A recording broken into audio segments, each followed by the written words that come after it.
ये बड़ा आसान सा एक 11वां रूल है और you will enjoy learning this rule, learning this concept. अब एजेक्टिवल पार्टिसिपल्स क्या होते हैं देखें। एजेक्टिवल के नाम से देखें, एजेक्टिव, ठीक है। और पार्टिसिपल्स कौन कौन से होते हैं? वर्ब की थर्ड फॉर्म और वर्ब की आईएनजी वाली फॉर्म। इंग्लिश में दो पार्टिसिपल्स होते हैं। वर्ब की थर्ड फॉर्म, इसको हम कहते हैं पास्ट पार्टिसिपल, और वर्ब की आईएनजी वाली फॉर्म, इसको हम कहते हैं प्रेजेंट पार्टिसिपल। अच्छा, अब जरा ये स्ट्रक्चर्स देखिए। बहता हुआ पानी, हम कहेंगे रनिंग वाटर। टूटी हुई कुर्सी, तो हम कहेंगे ब्रोकन चेयर। एक बात समझिए, वाटर जो है वो तो नाउन है यहां पर। वाटर इज अ नाउन, ठीक है। वाटर जो है वो नाउन है, यहां पर चेयर नाउन है। अच्छा, अगर मैं कहूं क्लीन वाटर, फर्ज करें अगर मैं कहूं क्लीन वाटर, तो क्लीन क्या हुआ? एडजेक्टिव ना। हाँ, अगर मैं कहूं डर्टी वाटर, तो डर्टी क्या हुआ? एडजेक्टिव। कोई भी लफ्ज जो नाउन को डिस्क्राइब करता है, नाउन को मॉडिफाई करता है, नाउन के मानों में इजाफा करता है, वो एडजेक्टिव होता है। अच्छा, अगर मैं कहूं न्यू चेयर, तो न्यू एडजेक्टिव। अगर मैं कहूं बिग चेयर, तो बिग एडजेक्टिव। अगर मैं कहूं स्मॉल चेयर, तो स्मॉल एडजेक्टिव। तो हुजूर, अगर डर्टी वाटर में डर्टी एडजेक्टिव है और स्मॉल चेयर में स्मॉल एडजेक्टिव है, तो रनिंग वाटर में रनिंग भी एडजेक्टिव है। तो टूटी हुई कुर्सी जब हम कहते हैं ब्रोकन चेयर, तो ब्रोकन चेयर में ब्रोकन भी एडजेक्टिव है। तो जब वर्ब की थर्ड फॉर्म और वर्ब की आईएनजी वाली फॉर्म नाउन के साथ जुड़ के आती है, तो एडजेक्टिव कहलाती है। और कौन सा एडजेक्टिव कहलाती है? यह स्पेसिफिक टाइप का एडजेक्टिव है, एडजेक्टिवल पार्टिसिपल, ठीक है। कई मिसालें आप रोजमर्रा बोलते हो, ये कोई नई बात मैं आपको बता नहीं रहा, ठीक है। जैसे आप कहते हो, जैसे आप कहते हो स्माइलिंग फेस, तो स्माइलिंग यहां पर एडजेक्टिव है, एडजेक्टिवल पार्टिसिपल है। जब बिग फेस में बिग एडजेक्टिव है, जब स्मॉल फेस में स्मॉल एडजेक्टिव है, जब ब्यूटीफुल फेस में ब्यूटीफुल एडजेक्टिव है, तो स्माइलिंग फेस में स्माइलिंग भी एडजेक्टिव है, ठीक है। अच्छा,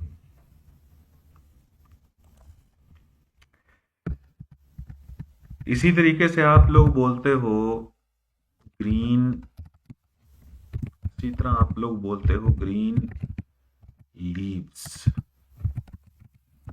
सब्ज पत्ते। जब ग्रीन लीव्स में ग्रीन एडजेक्टिव है, जब फ्रेश लीव्स में फ्रेश एडजेक्टिव है, जब बिग लीव्स में बिग एडजेक्टिव है, तो अगर मैं कहूं फॉलन लीव्स, गिरे हुए पत्ते, तो यहां फॉलन भी एडजेक्टिव है। तो याद रखिएगा, वर्ब की थर्ड फॉर्म और वर्ब की आईएनजी वाली फॉर्म अगर नाउन के साथ जुड़ के आए, तो एडजेक्टिव का काम करती है। लेकिन आप ये देखिए कि यहां पर रनिंग और ब्रोकन एडजेक्टिव्स हैं, और एडजेक्टिव होते हुए भी इनके अंदर एक सेंस ऑफ एक्शन जरूर है। रनिंग के अंदर कंटिन्यूअस एक्शन है और ब्रोकन के अंदर कंप्लीट एक्शन है, ठीक है। तो एडजेक्टिवल पार्टिसिपल्स वर्ब की थर्ड फॉर्म होती हैं और वर्ब की आईएनजी वाली फॉर्म होती है, जो कि एडजेक्टिव का काम करती हैं और नाउन के साथ जुड़ के आती हैं। एक दफा फिर देखें, ये जो CSS 2023 का पेपर है, इसमें जो क्वेश्चन आया था ट्रांसलेशन का, अब देखें। बुजुर्ग ने बताया कि जंगल के पार एक पहाड़ है जहां वो फूल खिलता है जिसकी खुशबू से आंखों की खोई हुई रोशनी लौट आती है। अब देखिए, खोई हुई रोशनी, तो रोशनी हो गया यहां पर आईसाइट, आंखों की रोशनी की बात हो रही है ना, तो लाइट तो हम कहेंगे नहीं, आईसाइट। अब आईसाइट हो गया यहां पर नाउन, और लॉस्ट यहां पर वर्ब की थर्ड फॉर्म है जो एडजेक्टिव का रोल प्ले कर रही है, तो लॉस्ट आईसाइट। और सेंटेंस देखिए, ये 2024 का पेपर है। इसराइली फौजें आज के दिन तक निहत्थे और बेगुनाह मासूम फलस्तीनियों के खून से होली खेल रही हैं, और गजा का इलाका गुज़िश्ता 2.5 माह से जारी जंग में मुकम्मल तौर पर तबाह हो चुका है। तो वॉर हो गया यहां पर नाउन, और जारी ऑन गोइंग, तो ये भी एडजेक्टिवल पार्टिसिपल का यूज है। ठीक है, तो ये था हमारा पॉइंट नंबर 11 जिसमें हमने एडजेक्टिवल पार्टिसिपल्स का जिक्र किया। अब ये लास्ट हमारा पॉइंट है, पॉइंट नंबर 12 ट्रांसलेशन का, पार्टिसिपल फ्रेजेस का। और इस 12वें पॉइंट के बाद हम फिर वो कंटिन्यूअस पैराग्राफ करना शुरू करेंगे, उसके ट्रिक्स बताऊंगा आपको। अब पार्टिसिपल फ्रेजेस क्या हैं? सबसे पहले तो आप पार्टिसिपल्स देखिए ना, ये क्या है। देखें वर्ब की आप कैसे फॉर्म्स बनाते हैं, ब्रेक, ब्रोक, ब्रोकन और ब्रेकिंग, यूं ही बनाते हैं ना। ब्रेक हो गई first form, broke second, broken third, और ब्रेकिंग को हम देसी अंदाज में बोलते हैं वर्ब की आईएनजी वाली फॉर्म या फोर्थ फॉर्म। अब ग्रामर में इनका नाम है, जो फर्स्ट फॉर्म है वो कहलाती है base form, base form. Second form को हम कहते हैं पास्ट फॉर्म, थर्ड फॉर्म को हम बोलते हैं पास्ट पार्टिसिपल, और आईएनजी वाली फॉर्म को हम बोलते हैं प्रेजेंट पार्टिसिपल, क्योंकि ये प्रेजेंट फॉर्म से बनती है। तो इसका मतलब है कि जब आप वर्ब को डिस्कस करते हो तो वर्ब्स में दो पार्टिसिपल्स होते हैं, वर्ब की थर्ड फॉर्म और वर्ब की आईएनजी वाली फॉर्म। वर्ब की थर्ड फॉर्म कहलाती है पास्ट पार्टिसिपल, और वर्ब की आईएनजी वाली फॉर्म कहलाती है प्रेजेंट पार्टिसिपल। अच्छा, अब हम देखते हैं पार्टिसिपल फ्रेजेस क्या होते हैं। उर्दू में सेंटेंस पढ़िए, शेर को देखते ही शिकारी भाग निकला। Seeing the line, comma, the Hunter ran away. अब जो मेन क्लॉज है इसके अंदर वो है द हंटर रैन अवे, और सीइंग द लाइन ये है पार्टिसिपल फ्रेज। फ्रेज है ये, it is not a complete sentence, it is a part of a sentence.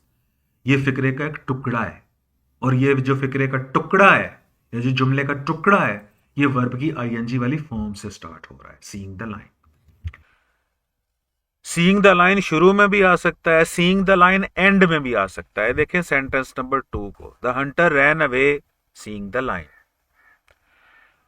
और ये जो पार्टिसिपल फ्रेज है, ये आपके मेन क्लॉज को तोड़ के, स्प्लिट करके उसके बीच में भी आ सकता है।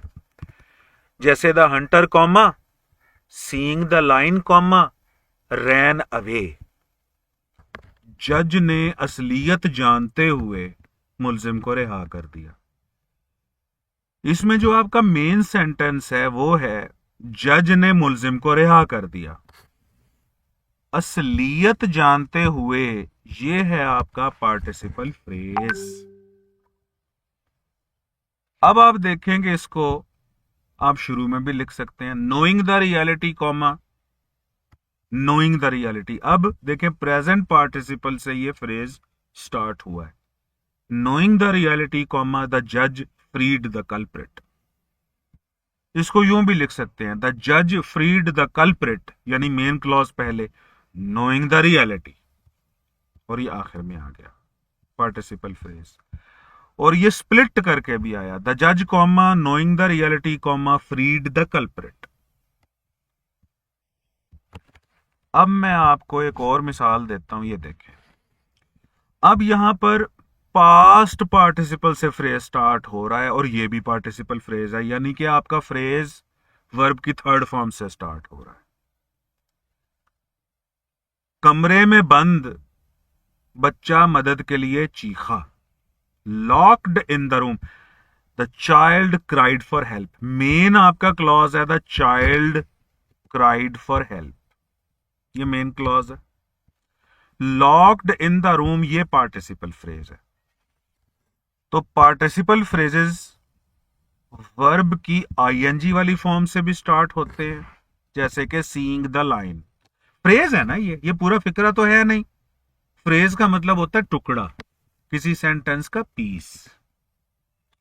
अब फ्रेज की डेफिनेशन इन डेप्थ में मैं नहीं जाऊंगा, वो मेरे लेक्चर्स मौजूद हैं जिसमें क्लॉज और फ्रेज का डिफरेंस बताया गया है। वो बड़े डिटेल्ड किस्म के लेक्चर्स हैं, वो आप सुन लीजिएगा। सेंटेंस स्ट्रक्चर के नाम से वो लेक्चर्स हैं, तो उसमें क्लॉज और फ्रेज की डेफिनेशन देख लीजिएगा आप, उसकी एक्सप्लेनेशन भी देखिए। ये भी पार्टिसिपल फ्रेज है। लॉक्ड इन द रूम, ये भी पार्टिसिपल फ्रेज है और वर्ब की थर्ड फॉर्म से स्टार्ट हो रहा है। Locked in the room, the child cried for help. दूसरा सेंटेंस देखिए, एम्बुलेंस जंग में जख्म खुर्दा सिपाहियों को अस्पताल ले गई। मेन सेंटेंस है आपका, एम्बुलेंस सिपाहियों को अस्पताल ले गई। जंग में जख्म खुर्दा, ये है आपका पार्टिसिपल फ्रेज।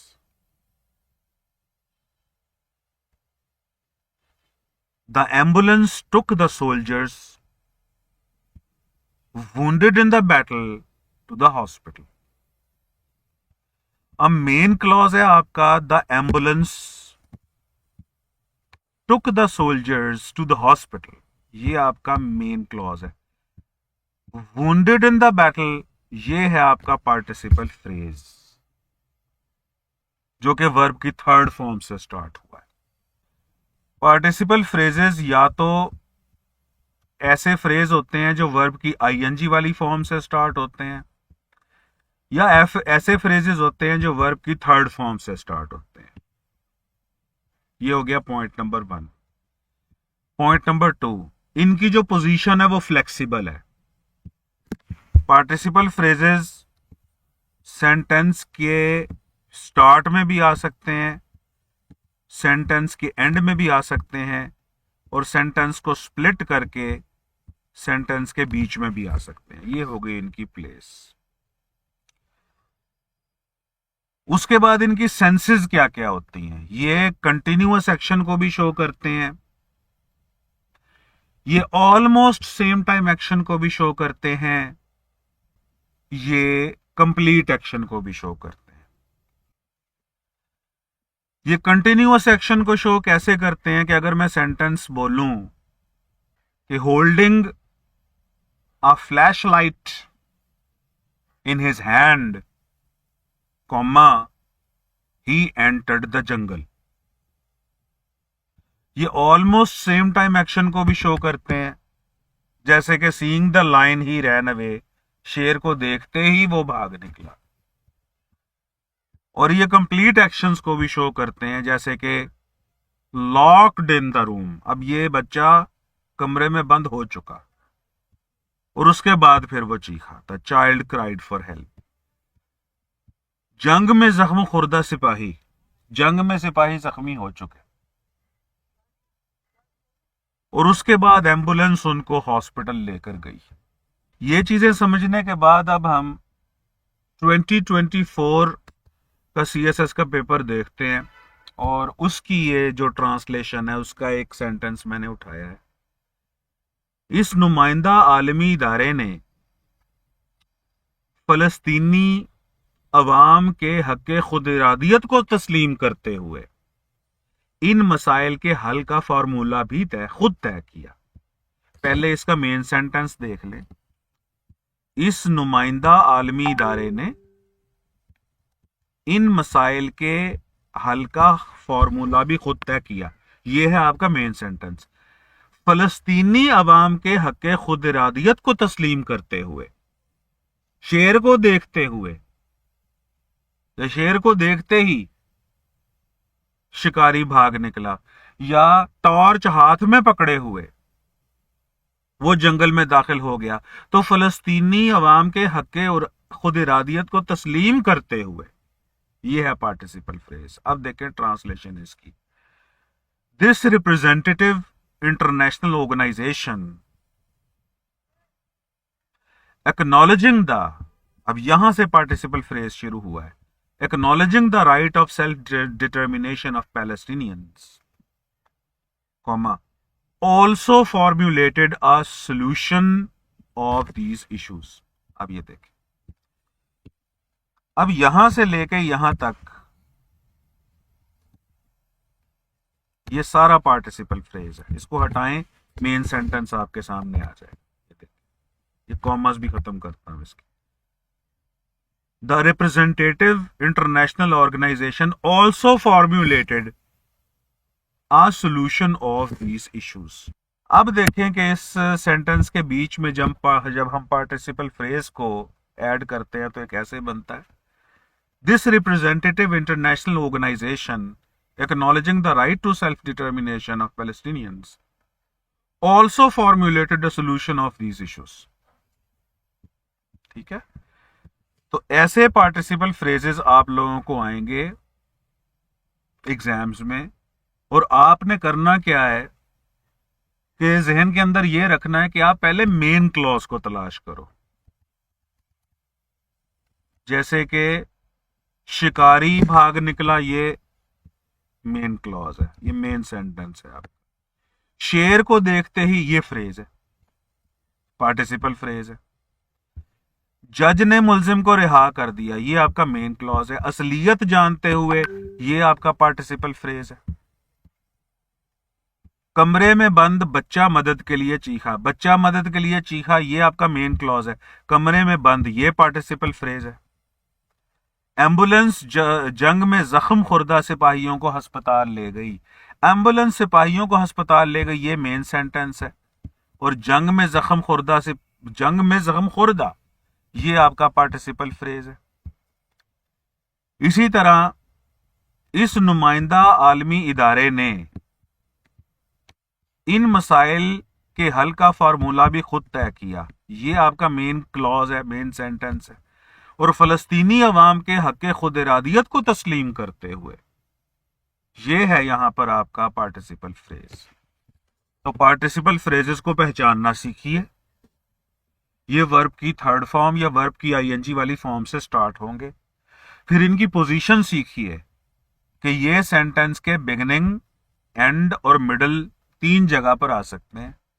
और फिर इसकी सेंसेस देखिए कि ये कभी कंटिन्यूअस एक्शन को शो करते हैं, कभी ऑलमोस्ट सेम टाइम एक्शन को, और कभी कंप्लीट एक्शन को शो करते हैं। तो ये है पार्टिसिपल फ्रेजेस के बारे में चंद एक गुजारिशात।